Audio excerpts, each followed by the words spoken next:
Assalamualaikum warahmatullahi wabarakatuh. Salam sejahtera untuk kita semua. Bagaimana kabar Bapak Ibu, para PNS, TNI, Polri, P3K maupun para pensiunan? Semoga dalam keadaan sehat walafiat, tetap semangat di dalam menjalankan aktivitasnya, dan semoga Bapak Ibu selalu sukses.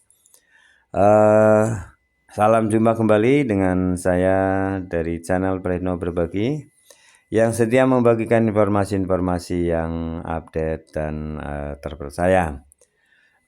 Pada video kali ini saya hadir untuk menyampaikan informasi mengenai kebijakan fiskal dan postur APBN 2025. Yang ini tentunya berkaitan dengan kenaikan gaji, pencairan gaji 13 dan THR di tahun 2025. Nah, seperti apa ya kepastiannya dan anggaran yang sudah disetujui oleh DPR bersama Kementerian Keuangan? Mari kita simak ya. Inilah kebijakan fiskal dan postur APBN 2025. Nah, seperti apa? Mari kita simak. Namun sebelumnya silakan Bapak Ibu untuk memberikan dukungan, subscribe, like, isi komentarnya terlebih dahulu. Baik, mari kita simak bersama-sama dengan pemerintah. Kita telah semaksimal mungkin meletakkan seluruh asumsi APBN 2025 dalam menjawab berbagai risiko dan tantangan setahun ke depan. Kita berharap persembahan terakhir Badan Anggaran periode 2019-2025 bersama pemerintah ini menjadi karya yang baik buat pemerintah ke depan, rakyat, bangsa, dan negara, serta menjawab kebutuhan anggaran dari Presiden terpilih Jenderal Purnawirawan Prabowo Subianto. Kita sepakat dengan pemerintah untuk menargetkan akselerasi pertumbuhan ekonomi yang akan diwujudkan dalam bentuk strategi kebijakan fiskal jangka pendek. Akselerasi ini difokuskan pada 1. Pendidikan bermutu melalui program peningkatan gizi anak sekolah, renovasi sekolah, dan penguatan sekolah unggulan. 2. Kesehatan berkualitas dengan pembangunan rumah sakit yang berkualitas, pemeriksaan kesehatan gratis, serta akselerasi penurunan stunting. 3. Pengentasan kemiskinan dan pemerataan melalui perlindungan sosial, rumah layak huni dan terjangkau, serta program desa mandiri, lumbung pangan, dan yang keempat adalah pertumbuhan ekonomi tinggi melalui hilirisasi, akselerasi investasi berorientasi ekspor, serta transformasi ekonomi hijau. Target jangka pendek tersebut dipandang sebagai fokus pemerintah yang harus dicapai pada tahun 2025. Kita sudah berada pada track yang tepat untuk terus berlari menjadi negara maju pada tahun 2045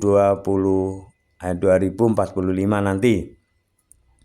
Kita sudah meletakkan kerangka kerja yang cukup kokoh dalam asumsi dasar ekonomi makro tahun 2025. Bahkan target pertumbuhan ekonomi yang kita sepakati sebesar 5,2%, lebih baik dari prediksi lembaga internasional seperti IMF, WB, dan OECD. Kita berharap pemerintah bisa segera melepaskan diri dari jebakan pertumbuhan ekonomi 5%-an yang telah menghantui dalam satu dekade terakhir. Hal ini penting untuk diingatkan. Jangan sampai kita masuk dalam jebakan yang sama dalam 5 tahun ke depan. Selain itu, kita ingin memastikan mesin ekonomi kita berada dalam ekonomi yang prima untuk bisa tumbuh lebih baik ke depannya. Begitu pula target pencapaian inflasi yang terkendali pada angka 2,5%. Di saat negara lain masih berjuang menurunkan angka inflasi, kita sudah bisa mencapai angka inflasi normal sama seperti saat sebelum terjadinya krisis. Namun sekali lagi kita mengingatkan terjadinya fenomena deflasi yang sudah lama dalam 4 bulan berturut-turut semenjak bulan Mei 2024. Dikhawatirkan mengindikasikan terjadinya penurunan daya beli masyarakat yang kemudian berdampak terhadap pelemahan ekonomi. Untuk menjaga laju inflasi tersebut agar tidak mengganggu kinerja pemerintahan baru, nantinya perlu adanya penguatan kolaborasi kebijakan antara pemerintah dan BI.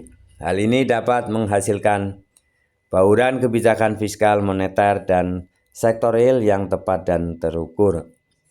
Banggar DPR RI juga ingin mengingatkan kita semua bahwa persoalan nilai tukar rupiah yang terjadi dalam beberapa waktu terakhir membuat kita tidak berdaya.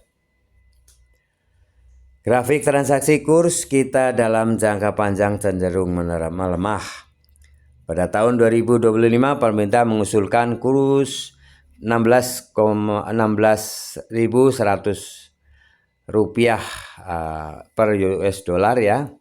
Pimpinan Banggar DPR mendorong agar kurs bisa lebih rendah di level 15.900 atau pada akhirnya kita bisa sepakat pada 16.000. Kita yakin kebijakan transformasi struktur ekspor yang lebih bernilai tinggi dan menguatkan investasi, serta kebijakan bauran sistem pembayaran yang beragam akan membuat rupiah semakin kuat. Kita juga perlu terus melihat dampak tingginya suku bunga SBN 10 tahun. Kita juga perlu terus melihat dampak tingginya suku bunga SBN 10 tahun yang disepakati pada tingkat bunga sebesar 7,0%. Bersyukur Bank Indonesia telah menurunkan BI rate dari 6,25% menjadi 6%. Kebijakan ini menjadi sinyal positif ke depan agar kita menurunkan tingkat bunga termasuk SBN. Nah, Banggar DPR RI mengapresiasi kebijakan pemerintah ke depan untuk menjadikan peningkatan kualitas SDM sebagai salah satu program unggulan. Program makan bergizi gratis yang dilakukan melalui pemberian makan bergizi susu gratis di sekolah dan pesantren, serta bantuan gizi untuk balita dan ibu hamil serta menyusui diharapkan dapat meningkatkan asupan gizi dan nutrisi anak, baik saat masih dalam kandungan balita maupun pada usia sekolah. Pada akhirnya akan menjadikan kualitas SDM bangsa ini ke depan.